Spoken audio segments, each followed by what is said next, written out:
My name is Emily Roberts, and the day my sister looked me straight in the eye and said, "You've never been part of this family," before shoving me out the door, I thought my life was over. She took our father's house, his $33 million estate, and left me in a cheap roadside motel with nothing but a suitcase and the echo of her cruelty. 3 days later, I was sitting in a lawyer's office, uncovering the truth Victoria had buried. The will she flaunted was nothing but a lie, and the sister who once called me useless had just made the biggest mistake of her life. She thought I would always be a pawn, but she was about to find out I had been holding the queen all along. If you're watching this, please hit subscribe and let me know in the comments where you're tuning in from. Because trust me, this story isn't just about betrayal or money. It's about how I went from the abandoned, crippled little sister cast aside by my own flesh and blood to the only one holding all the cards. My father died on a cold autumn morning when the last yellow leaves were still drifting across the porch. I remember the phone ringing at 6 a.m., pulling me out of a restless sleep. On the other end was the shaky voice of a doctor from the hospital telling me his heart had stopped. I gripped the phone so tightly it hurt, as though all the air in the room had vanished. He was the last person in this family I could lean on, even though that bond had always been undermined and dismissed by my sister, Victoria. The funeral was held in the house where I grew up. That big home once overflowed with laughter and the smell of Dad's morning coffee, but that day it was heavy with silence and coldness. Victoria and her husband Kevin stood at the doorway with stern faces, clutching a stack of papers she called a will. I had never seen it, nor had I ever once heard my father mention it. But the moment the funeral ended, Victoria declared that the house and every cent of Dad's $33 million belonged to her. I froze, too shocked to speak, and before I could react, Victoria turned to me with eyes so cold I felt like a stranger in my own home. "You've never been part of this family," she said, her voice sharp as a blade. Before I could explain or protest, my own sister had already called a taxi, shoved a cheap cloth bag with a few pieces of clothing into my hands, and pushed me out the door. I was taken straight to a rundown motel on the outskirts of town, where the air reeked of damp mold and the sheets looked like they hadn't been changed in years. I sat in silence on the sagging mattress, staring up at the stained ceiling, with Victoria's words echoing over and over in my head. Not a single tear fell, because the pain had already gone beyond what I could cry out. In that dark, suffocating room, memories of my father flooded back so vividly that it felt like I was reliving them. I remembered the afternoons he took me to the park near our house, teaching me how to watch the kites and telling me life was just like that. If you want to fly high, you have to hold the string firmly, but also know when to loosen your grip so the wind can lift you. I remembered the days he would secretly slip a few bills into my math book, smiling and saying it was a reward for my hard work. And I remembered the way he held my hand when I went in for my first surgery, his eyes red with worry, but his voice steady with encouragement. "Emily, you're so much stronger than you think." I never imagined my father would leave me so soon, and even less that he would leave me in a situation like this. Yet Victoria insisted it was all according to his wishes, that he had chosen to give her everything because I was incapable and unworthy. Those words cut into me like 100 tiny knives. I didn't believe her, but in that moment, I had no proof to fight back. All I had was an enormous emptiness, losing my father, my home, and my family all at once. The first days in that motel, I lived in a haze, half awake, half numb. I wandered through the streets, watching couples walk hand in hand, watching shop lights glow brightly, while I had nothing but a few crumpled bills in my pocket. I kept asking myself if my father truly believed I wasn't worthy. But then I remembered the way he looked at me, the words he used to say, and I knew something wasn't right.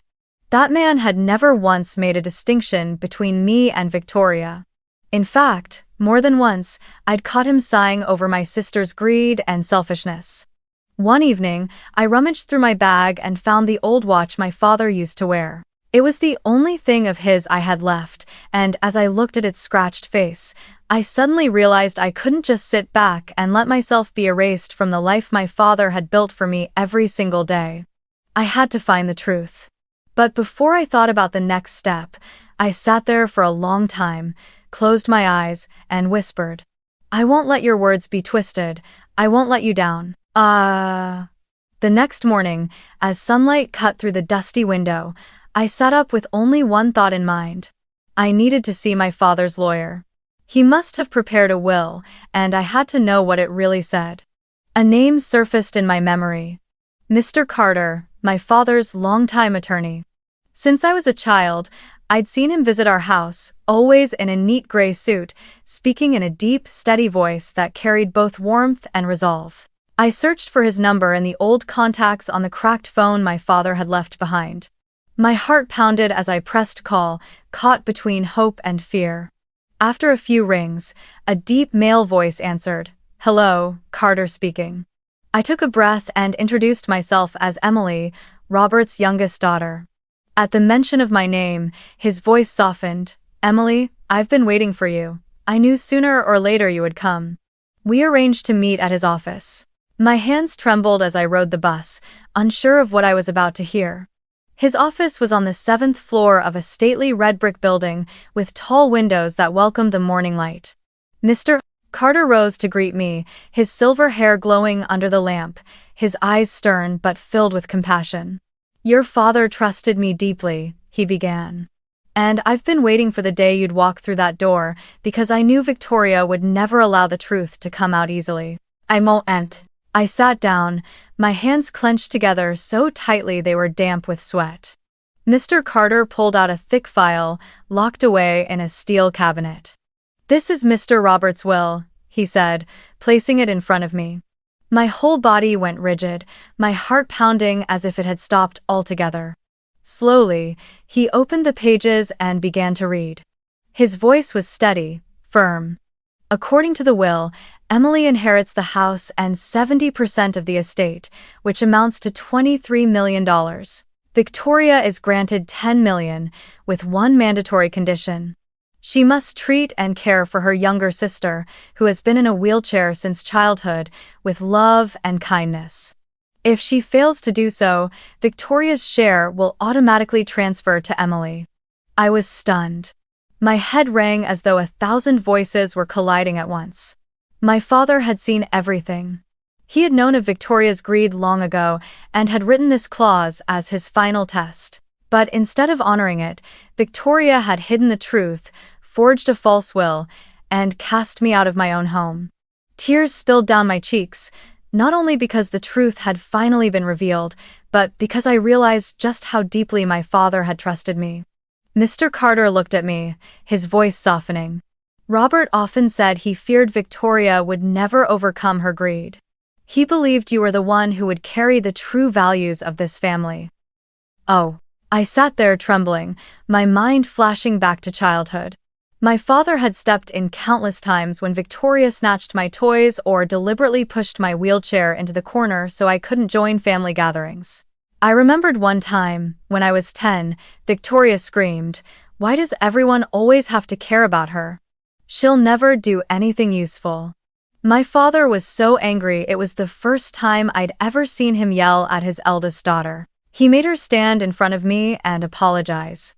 His eyes back then were sad yet resolute, as if he had already seen the seeds of selfishness sprouting. And now, in the words of this will, his worries were written down line by line.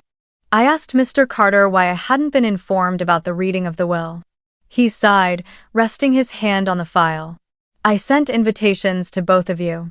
But after the funeral, Victoria came to my office and told me you were too grief-stricken and wanted to decline. She even signed a forged authorization in your name to receive a copy. I was suspicious, but when I tried calling you, your number couldn't be reached. So I waited. I hoped one day you would come. And, thankfully, you did." Hearing this, I felt the blood rush to my face. Victoria had orchestrated everything, carefully plotting to erase me from existence. A surge of fury and determination rose in my chest. I was no longer the girl shoved into a cheap roadside motel.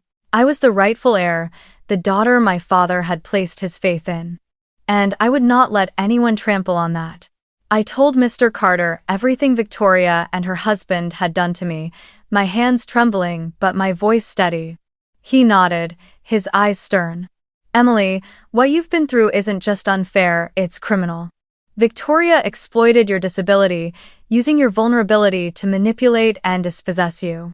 That is legally defined as abuse of a disabled person, and concealing the will, forging an authorization in your name that is outright fraud. His words cut deep, but at the same time, they freed me. It hurt to accept that my sister, the one who had once sat beside me at family dinners, had become my greatest enemy. Yet I felt relief too, because I no longer had to wonder if my father had truly abandoned me.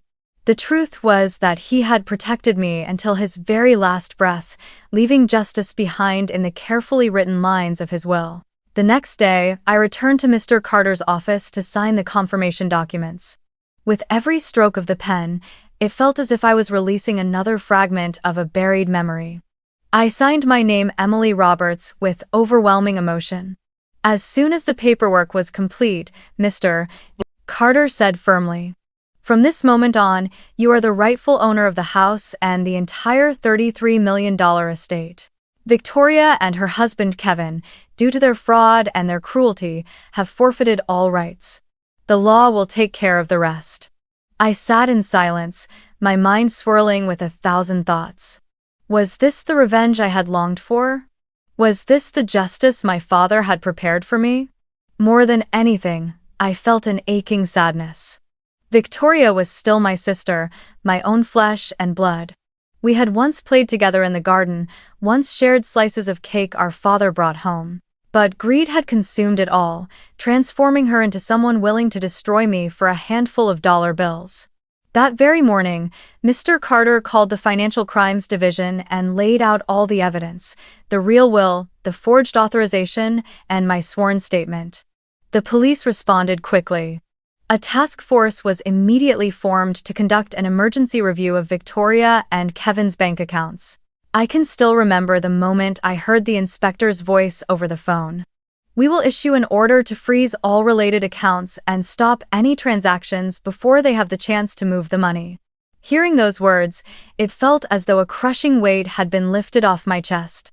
For the first time, I felt a powerful force standing on my side. At the same time, the banks received directives. Kevin, once a high-ranking figure in the investment world with plenty of connections in the financial system, suddenly found every familiar door shutting in his face. Accounts that had once swelled with millions were frozen, and their elite credit cards were rendered useless. I could almost picture Victoria's face as she tried to swipe her card in some upscale restaurant, only to see the words, "Transaction declined." Her arrogance and false composure would crumble in an instant. That afternoon, I unexpectedly received a call from Victoria herself. Her name lit up on my cracked phone screen, and for a moment I almost didn't want to answer. But then I remembered my father's words. "You don't need to fear the truth." I pressed accept. Her voice came through immediately, dripping with a sweetness so fake it almost stung. "Emily, my little sister. Can we talk like sisters again?" I gripped the phone tighter, forcing my tone to stay calm. "What do you want?" Victoria let out a short, cold laugh, then slipped back into the tone I knew too well, half reproach, half manipulation. "I know you're with Carter. He's always hated me, so of course he's filling your head with lies. We're family, Emily. Think about it, what are you going to do with such a massive fortune? You have no experience, no connections. Kevin and I are the ones who know how to manage it. All you need to do is listen to me, and you'll live comfortably. Don't fight me, you'll never win." I listened carefully, and all I heard in her voice was the same old manipulation, the poison that had haunted me since childhood. There wasn't a trace of remorse. I closed my eyes, took a deep breath, and answered slowly. "Do you remember the condition in the will? You were supposed to treat me with kindness. Instead, you threw me out of the house, humiliated me, and forged documents. Father foresaw your greed. And now you've lost everything, not because of me, but because of yourself." On the other end, Victoria went silent for a few seconds. Then she burst out laughing, a sharp, chilling sound. "You're so naive, Emily. Do you really think a piece of paper can stand against me? Do you think the police will side with a crippled, weak girl over me and Kevin? You forget who holds the connections in the banking world. I trembled with anger, but forced myself to stay composed. My reply was firm, almost clipped. You're wrong. This time, no one believes you anymore. The police have the evidence, the banks have frozen all your accounts, the truth will win. And Father, even though he's gone, left me with his final protection. You can't escape. With that, I hung up. My heart was pounding, my hands shaking uncontrollably, but inside me there was a strange sense of relief. I had faced her. I had spoken the words I'd been silenced from saying all my life. Later that evening, Mr. Carter received the official notice. An investigation order had been issued, and the police had begun tracking Victoria and Kevin's every move. Evidence of their document forgery was being compiled, and an emergency hearing was scheduled for the following week. Mr. Carter looked at me with one of his rare smiles. You did well. You're no longer the victim, Emily. You're the one standing up for the truth. That night, I sat alone in the small room, the yellow light casting a glow over the stack of files on the table. I thought of my father, of the days he carefully planned every detail to protect me after he was gone. I knew this battle was far from over. But for the first time, I didn't feel alone. I had the law on my side, the truth as my weapon, and my father's memory as my strength. Victoria might still try to manipulate, but this time, I would never bend. 2 days after my last call with Victoria, the news began to leak from the police. Mr. Carter told me with calm composure, though I could hear the satisfaction in his voice. The arrest warrant has been issued. The police are just waiting for the right moment. I sat in silence, my heart racing. For years, I had been the weak one, always trampled and robbed by Victoria. Now, everything was shifting, and justice was closer than ever. That very day, Victoria walked into an upscale restaurant downtown, wrapped in a dazzling red dress. She had reserved a table to celebrate with her closest friends. Wine flowed into glasses, and her arrogant smile remained fixed on her face. She had no idea the police were already closing in. As the waiter arrived with appetizers, 4 plainclothes officers approached the table. The moment cold steel snapped around her wrists, Victoria screamed, her voice cracking, "You've got the wrong person. I'm the rightful account holder, I have my own lawyer." But her protests only rang out against the murmur of the restaurant, where curious, bewildered eyes turned toward her. The pride she had clung to shattered like a wine glass crashing onto the tiled floor.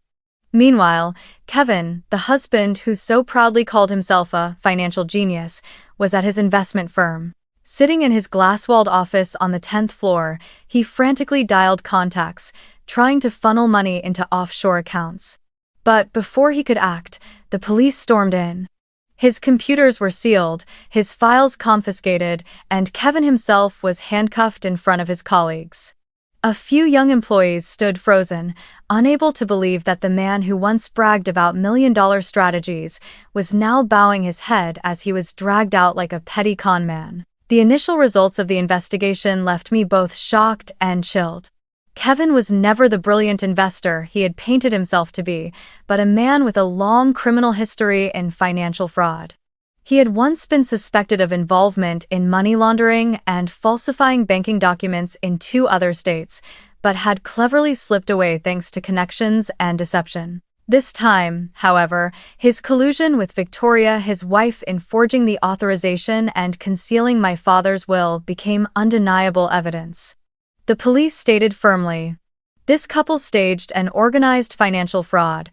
The charges are more than enough to bring them before federal court." Hearing those words, I felt both fury and a heavy sense of release.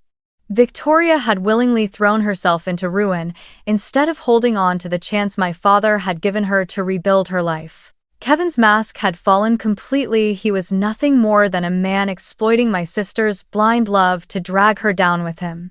The day the police made everything official, I returned to my father's old house. The large wooden door creaked open, dust thick on the floor, the familiar damp smell rising up.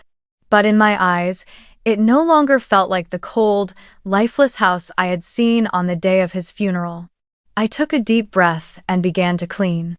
Every pillow, every picture frame, every piece of furniture carried memories. I saw my father's coat still hanging in the closet, his shoes lined neatly beneath the shelf. I touched them carefully, and tears slipped down before I could stop them.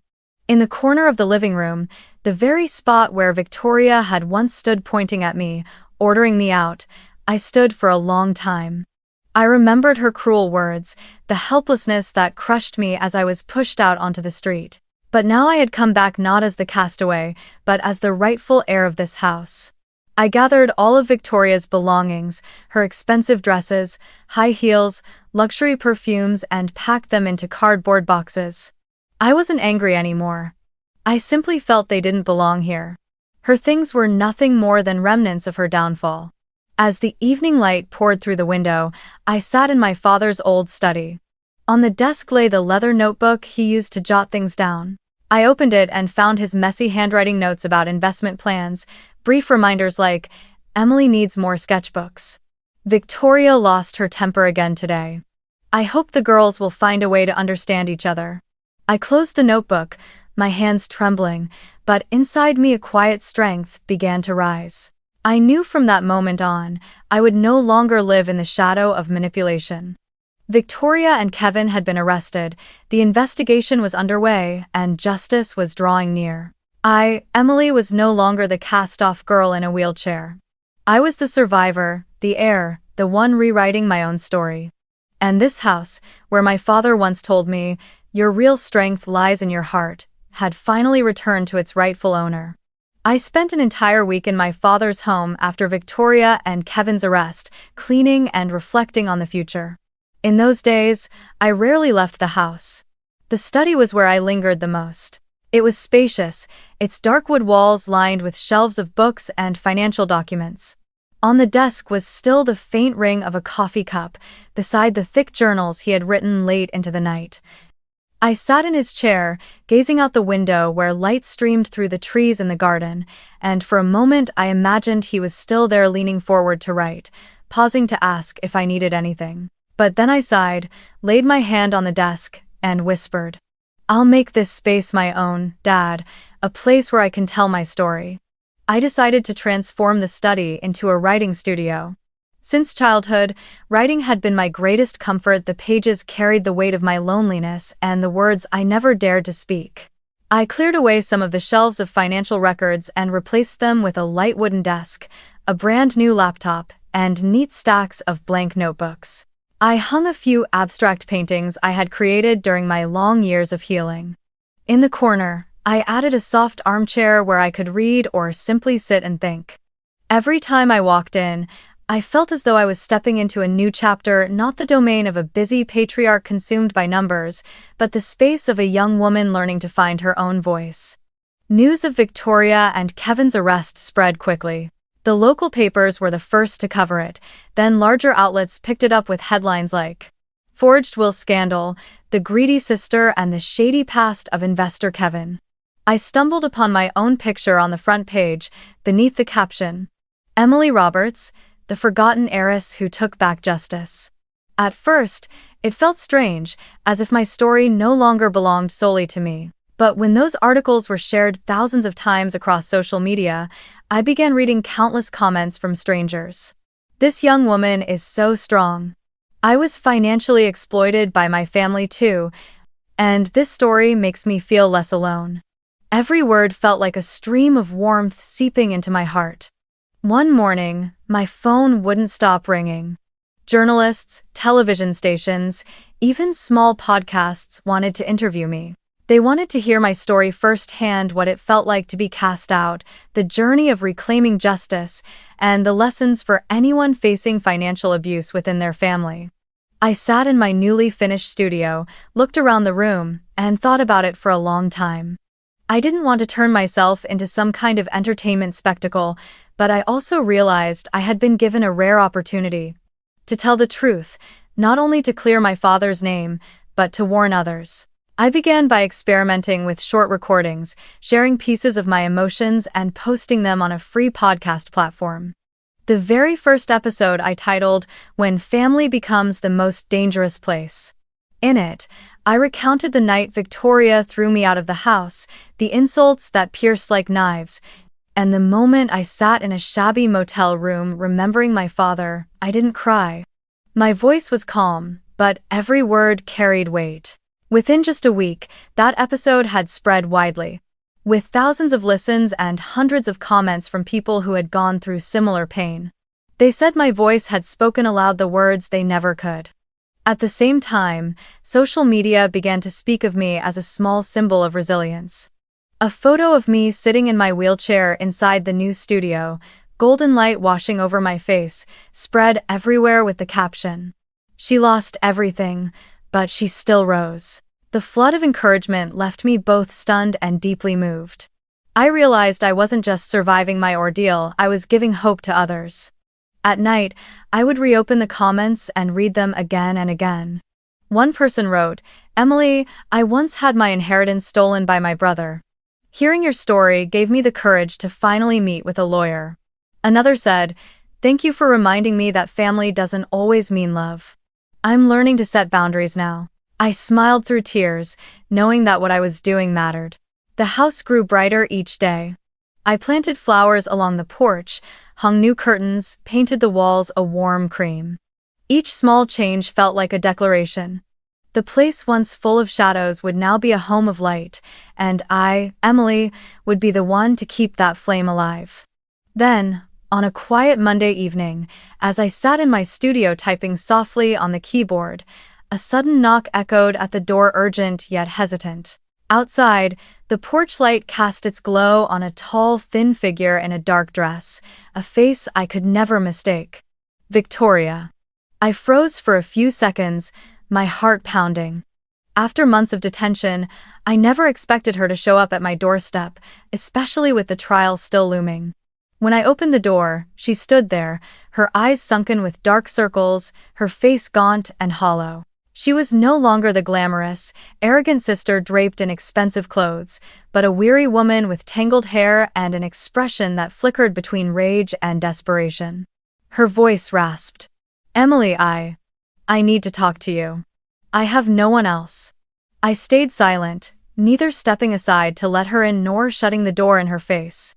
I wanted to see what she would say. Victoria glanced around the porch, the very place where my father used to sit sipping tea each morning, then sighed, her voice trembling.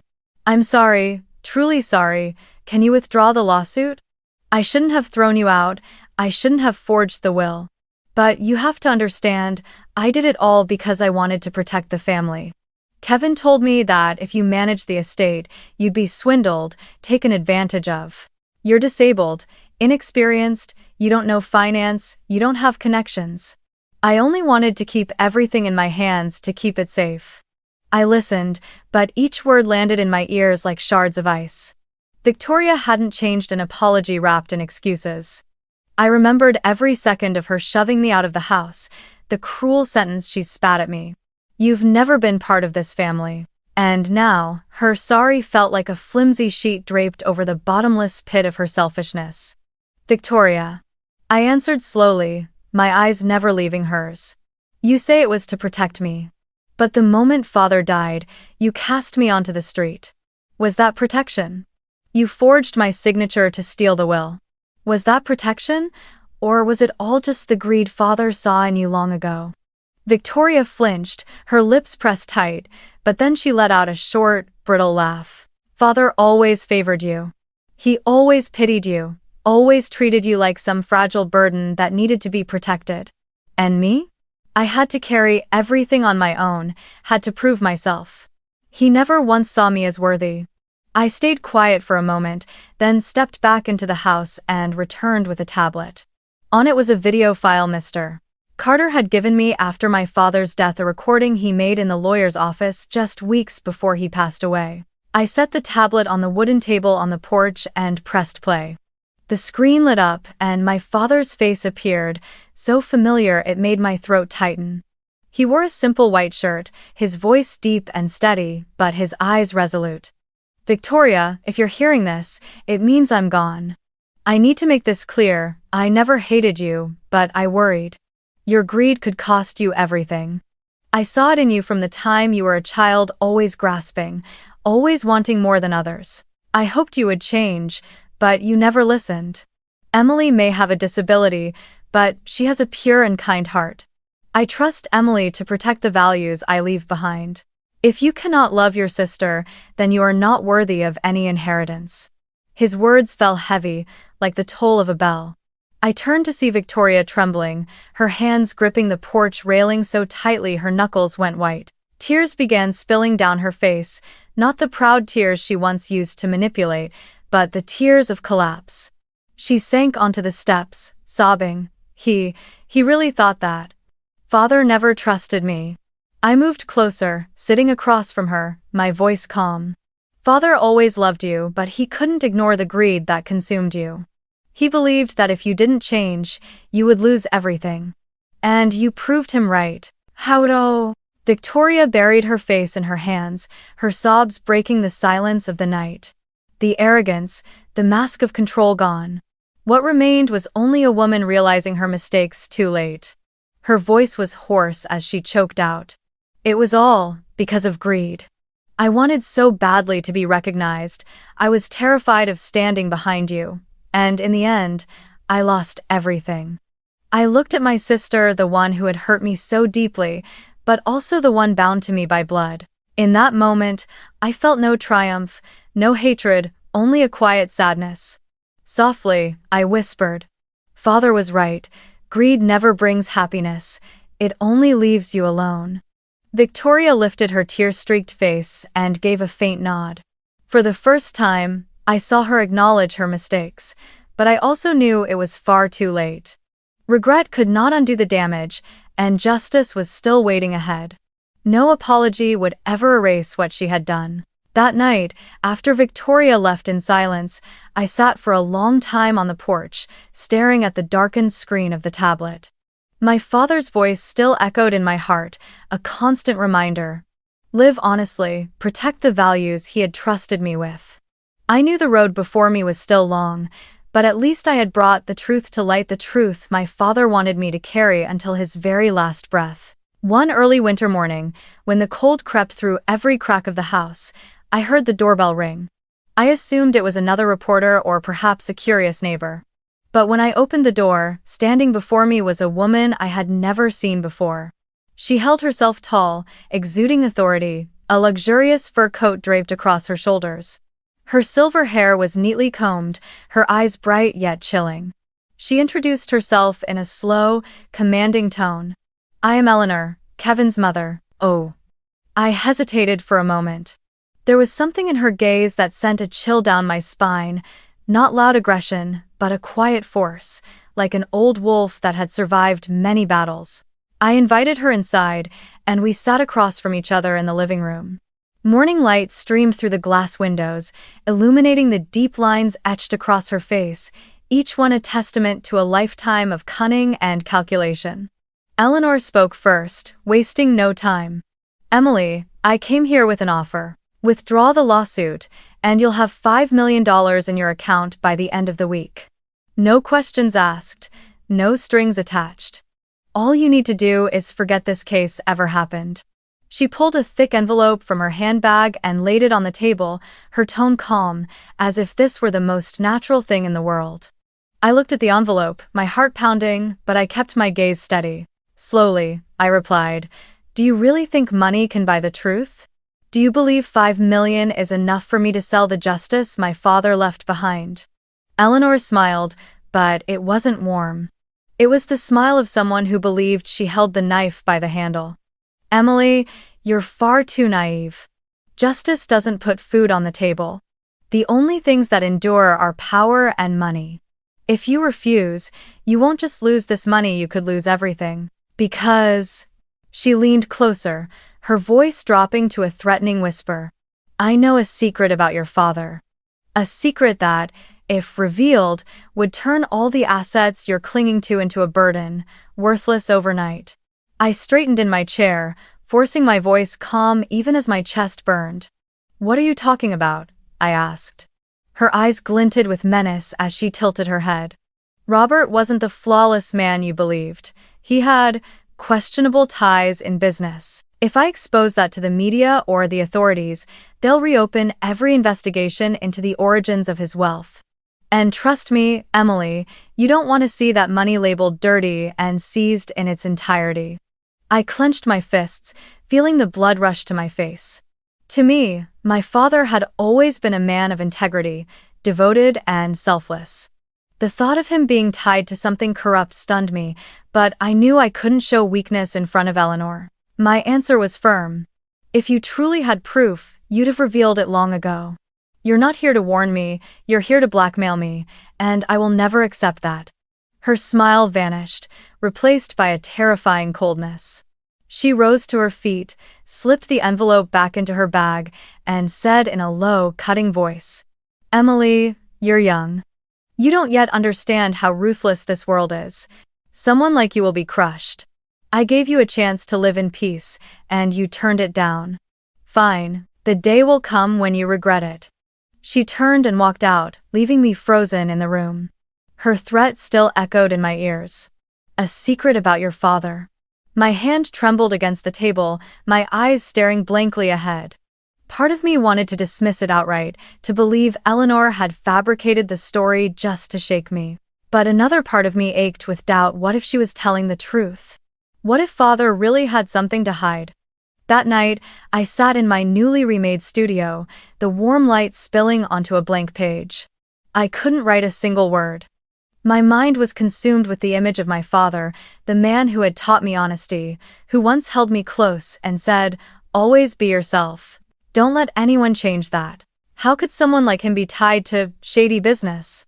I pulled out his old notebooks and read through the scribbled lines he left behind. Most were filled with investment notes, reminders of daily life. But the more I read, the more I noticed gaps, long stretches of time when he had been away on business trips he never explained in detail. The seed of doubt began to gnaw at me. And I knew I couldn't sit still. If Eleanor's threat was real, I had to uncover the truth myself. If she had lied, I still needed evidence to expose her bluff and stop her from using it against me. So I decided to start digging into my father's past, his connections, his contracts, the mysterious trips he took. I needed to know who my father truly was, and what secret, if any, had been buried beneath the image of a devoted man. That night, in the darkness, I whispered, "Father, if there's something I don't know, let me find it. I'm not afraid of the truth. I'm only afraid of people twisting it into a weapon against me." I began my investigation carefully, as if walking across thin ice, knowing one misstep could shatter everything and pull me under. I couldn't involve the police, not with Eleanor's threat looming over me. If a secret truly existed, I had to understand it before others could turn it into ammunition. I couldn't share it on social media either, not while thousands of strangers were looking to me as a symbol of resilience. I could only rely on myself and a few of my father's old friends, the ones he had once trusted deeply. The first clue came from the leather-bound notebooks left in my father's study. I turned each page, tracing numbers, cross-checking them with the dates of his long absences. There were business trips that lasted weeks, yet all he wrote were vague notes like meeting with clients or out-of-state investment discussions. But the deeper I read, the clearer it became that these transactions didn't align with the official revenue from his company. Large sums of money had been converted into legitimate profits through real estate chains and trust funds, only to circle back as clean returns. The notes were meticulous, but I had studied enough finance to recognize the pattern. It was a money laundering scheme. The further I dug, the more staggering the truth became. My father Robert had been involved in laundering money for at least 3 organized crime families, spanning 12 years. Tens of millions of dollars were carefully washed, funneled through layers of shell companies, and legitimized. And the most horrifying part was this. The very fortune I was set to inherit was partly born out of that operation. Just as my mind was reeling from his old notes, my phone buzzed in my hand. The name flashing across the screen was the last one I wanted to see. Victoria. I hesitated, then pressed answer. Her voice cut in instantly sharp, cold, laced with that false confidence I knew too well. Emily, I know Mother Eleanor already came to see you. So you understand the situation now. Our father wasn't as clean as you believed. All that wealth is tainted with money laundering. If you keep pushing this lawsuit, I'll take it straight to the FBI, and when that happens, you'll go down too. You're in a wheelchair, weak, inexperienced. Do you really think they'll believe you? I stayed silent, listening to her heavy breathing on the other end. Then her tone shifted lower, dripping with calculation. There's only one way out, and it's good for both of us. You withdraw the lawsuit, sign over 80% of the estate to me. In return, I'll keep this secret buried. Because we both know if the truth comes out, Father will be remembered as a criminal, and you'll be nothing but the daughter of a money launderer. Do you really want to carry that shame? I clenched the phone in my hand, my heart pounding wildly. Every word she spoke was like a blade cutting into the memory I had guarded of my father. I could hear the desperation in Victoria's voice, but what rang louder was the insatiable greed that still refused to let her go. I swallowed the lump in my throat, torn between anger and fear, knowing this was only the beginning of a battle far harsher than anything before. I lay awake for nights after that call. In the darkness, I remembered the way my father used to look at me, the words he would say. He had always told me, "You must be strong, Emily. You must face the truth, no matter how painful it is." I knew he wouldn't want me to give up, wouldn't want me to hide, but I also knew I couldn't let Victoria twist the truth into a weapon to blackmail the government. One morning, I went to see Mr. Carter. Sitting in his office, I laid my father's notebooks on the desk and said, my voice trembling, "Mr. Carter, there's something I need to tell you. My father, he laundered money." Mr. Carter was silent for a long while, his aged face heavy with thought. Finally, he nodded. I suspected as much, but Robert never admitted it. I knew he had questionable connections, unexplained trips. I warned him, but all he said was, "I know what I'm doing." Tears spilled down my cheeks. So what now? If Victoria takes this to the FBI, everything will collapse. Mr. Carter looked at me directly, his eyes stern. Emily, you have to be prepared. Once the truth comes out, you can't hide it or deny it. The only way forward is to understand the whole picture. If Robert truly laundered money, there must have been a reason. And, perhaps, the truth is bigger than what we see. His words made me pause. Could it be that my father wasn't just a man consumed by greed?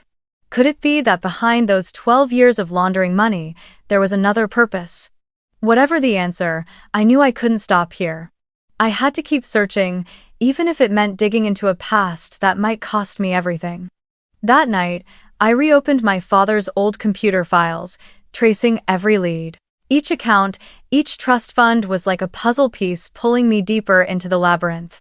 And as I pored over the details, my heart pounded with a chilling realization. Victoria was out there too, and she surely knew some of the truth. She wouldn't waste a single chance to use it as leverage. I knew the clock was ticking. Before Victoria could make her move, I had to strike first. I had to uncover who my father truly was and turn that truth into my shield before it could ever become a weapon in someone else's hands. Day after day, I sat in my father's study, sifting through stacks of files and old digital records. Each time I stumbled upon a strange number or an unexplained trip, my chest tightened. Everything pointed in the same direction. For 12 years, my father had carried out transactions that, on the surface, looked like money laundering. I was nearly convinced Eleanor had been right that all this wealth was built on an illegal foundation. But then, one late night, under the glow of my desk lamp on my father's old laptop, I discovered a hidden, password-protected folder. I spent hours guessing until finally, almost instinctively, I typed in my own birth date. The file opened. Inside were dozens of stored emails, all addressed to recipients with the domain at fbi.gov. I froze. My hands went cold. These emails stretched over years, meticulously detailing transactions, tracing the flow of money, identifying organized crime families in Chicago and New York. My father had not been the greedy criminal I feared. He had been secretly working with the FBI. In email after email, he reported every detail. How the funds moved, which shell companies were used, which names appeared repeatedly. He posed as a laundering middleman, but, in truth, he was recording every step and passing it on to federal agents. Again and again, I saw his words. The evidence this month is strong enough to indict, but I need more time to map the entire network. His tone carried nothing but caution, sacrifice, and resolve. One message from the lead agent brought tears to my eyes. Robert, we understand the danger you are facing. You can withdraw at any time. But if you continue, you will be the key to dismantling the largest financial crime network of the decade. We promise to protect your family. Beneath it was my father's reply, I will continue. Not for the reward, but because I want my daughters to grow up in a safer world. I lifted my hands from the keyboard, tears streaming down my face. For years, I had doubted, I had feared that my father was no longer the hero I believed him to be. But the truth was even greater. He had sacrificed his entire life, playing the role of a money launderer, when in fact he was a brave informant, quietly helping to dismantle criminal empires from the inside. As I kept reading, I uncovered something even more crucial. Most of my father's current fortune did not come from shady transactions at all, but from official rewards paid out by the FBI and the Department of Justice for his cooperation. There were documents for every payment, all perfectly legal. My father hadn't betrayed his family, hadn't betrayed me. On the contrary, he had risked his life to protect us. But Victoria and Kevin had no idea. To them, the notebooks and the transactions looked like undeniable proof that he had been laundering money. They were surely counting on using this evidence as a bargaining chip to buy their freedom with the FBI. What they could never imagine was that the very secret they thought would destroy us was actually my father's greatest legacy, the revelation that turned everything upside down. The next morning, I brought all the data I had uncovered straight to Mr. Carter. He sat frozen as he scanned the emails, then slowly nodded. I always suspected Robert was more than just a businessman. But I never guessed he was an undercover asset. My voice broke as I asked, "Will this be enough to clear his name?" Mr. Carter looked at me firmly. "Not just clear it, this will make him a silent hero. And Emily, you must prepare yourself when this truth comes to light. Victoria and Kevin's blackmail will collapse entirely." We quickly arranged a meeting with FBI representatives. I sat in the conference room, gripping the file tightly, my heart pounding. A tall agent entered, carrying a thick folder. He flipped through a few pages of emails, then looked up at me. "These bear Robert's electronic signature. We worked with him for years. He was one of our most valuable sources in the anti-money laundering operation. Miss Roberts, your father saved more lives than you'll ever know." At those words, I broke down, sobs tearing out of me as though a massive weight had finally fallen from my shoulders. My father was not a criminal, he was a hero. The fortune he left me was not dirty money, it was an earned, legitimate reward. Every threat from Eleanor, every scheme from Victoria and Kevin had just turned to dust. The agent went on, his voice steady. "We never made this public for Robert's safety and for the safety of his family. But now that he's gone, and with the evidence you've provided, we can close the file. If Victoria or Kevin attempt to use their so-called money laundering evidence as leverage, we will expose the truth immediately. They have no way out." I sat there in silence, tears still rolling down, but inside me swelled a pride unlike anything I had ever felt. I remembered that afternoon in the park when my father taught me how to fly a kite, telling me that if you wanted to soar, you must know when to hold tight and when to let go. Perhaps that was his entire life. Holding fast to the truth, letting go of his own image, all to protect his family and society. That night, in my studio, I sat under the soft glow of the lamp and wrote the first lines of my father's story. Robert was not only a father, he was a man who lived in the shadows to protect the light. And now, that light burns on through me. Meanwhile, Victoria and Kevin still clung to their illusion, believing the money laundering secret was their lifeline. They had no idea that their trump card was, in reality, proof of my father's sacrifice as an undercover hero. And I, Emily, would be the one to reveal it, turning their blackmail scheme into their own political and legal suicide. But I knew the story couldn't end with my father's vindication. To close this chapter, I needed undeniable proof that Victoria and Kevin had conspired, evidence that left them no room to deny their crimes. Though my father had left me a shield, I understood that if they were allowed to keep maneuvering, they would twist the narrative again and perhaps even try to paint me as the villain.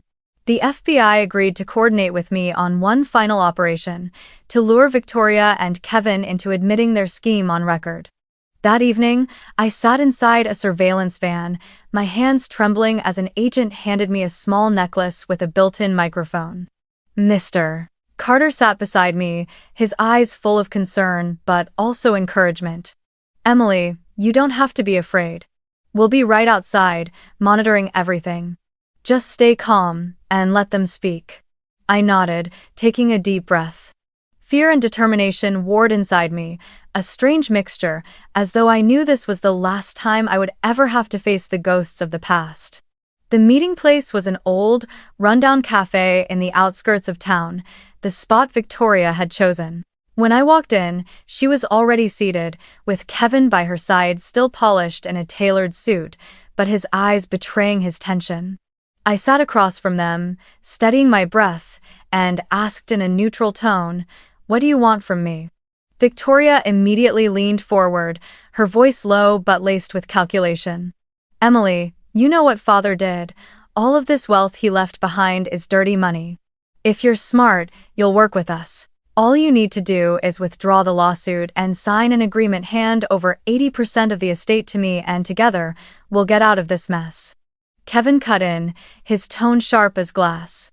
"Listen, kid. We have evidence. If we hand it to the FBI, you lose everything. But if you cooperate, you still get a piece, and you won't have to face a courtroom. Trust me, this is a far better deal than getting dragged into a federal case. Dev. I stared straight into their eyes, pretending to hesitate, then asked, "And if I refuse?" Victoria's lips curled into that half-smile I knew too well. "Then you'll go down with father. Who will the FBI believe? A weak little sister or us, with paperwork in hand?" I let my voice tremble, as though I were truly wavering. "So what exactly do you plan to do with the FBI?" Kevin leaned closer, dropping his voice. "We'll use the information as leverage. They want your father? We'll give him to them. In exchange, they'll let us walk free. It's the only way to survive."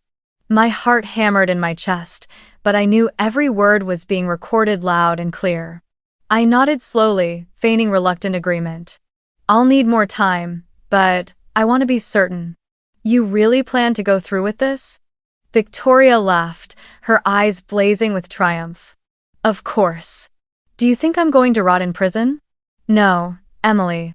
I'll use father's legacy to save myself. You should be thanking me for coming up with this plan." And in that exact moment, the cafe doors burst open. FBI agents swarmed inside, weapons drawn, voices ringing out with authority. "Victoria Roberts, Kevin Miles, you are under arrest for fraud, abuse, and conspiracy to commit federal extortion. You have the right to remain silent." The air in the cafe froze solid. Victoria's triumphant smirk collapsed into horror, Kevin's face drained of color, and I, sitting across from them, finally let myself breathe. Victoria's eyes bulged as she screamed, "Emily, you set me up." She thrashed wildly, but the agents pinned her wrists in steel cuffs and dragged her toward the door. Kevin, on the other hand, seemed eerily composed. He cast me one final, icy glance, and said slowly, his words cutting through the silence, "Do you really think the FBI can protect you forever? The people your father crossed, they won't spare you. His threat sent a chill down my spine. For a moment, it felt as if the entire cafe had fallen into a heavy darkness. But then an agent stepped close, his hand firm on my shoulder, his voice steady. "We'll protect you, Emily. Don't be afraid, you are not alone anymore." I sat still, watching as the two people who had manipulated my life for so long were led away in handcuffs. A storm of emotions churned inside me: relief, sorrow, and an empty ache I couldn't name. They were my sister and her husband, people I had once shared a home with, yet they had also tried to destroy me. Now, they were finally paying the price. When the police car pulled away from the cafe, I lifted my head toward the night sky. The moon shone down, soft but cold.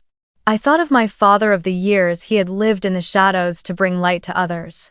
Quietly, I whispered inside, "Father, I did it. The truth has won." That night, when I returned to my father's house, I stepped onto the porch and drew a long breath. No more threats, no more shadows haunting the corners of my life. Only me, my father's memory, and the road ahead wide and unbroken. I knew my journey wasn't over, but I had overcome the hardest part, facing the truth and defeating it. 6 months passed since that night in the old cafe when Victoria and Kevin were arrested. Half a year wasn't long, but it was enough to transform my world completely. Each morning I woke in my father's home, I no longer felt the weight or the darkness pressing down on the walls. The house had become something different, filled with life, with laughter, with hope. I had repainted every surface, rearranged every room, turning the place that once symbolized pain into a sanctuary that was finally, truly mine. The living room was opened up, sunlight flooding through the wide glass windows. I hung my own paintings on the walls, many in bright colors, each one a reflection of the journey I had endured. My father's study, once stacked high with financial files and secret investigation journals, was now a warm writing studio.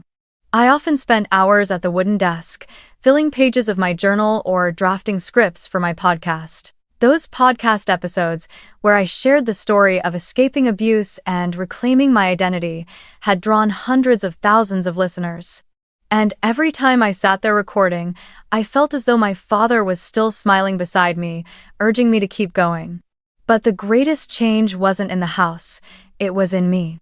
I founded a charity called the Robert Foundation, dedicated to supporting people with disabilities who had suffered abuse within their families. The foundation didn't just provide scholarships, it also offered legal aid, helping survivors reclaim their voices and their rights.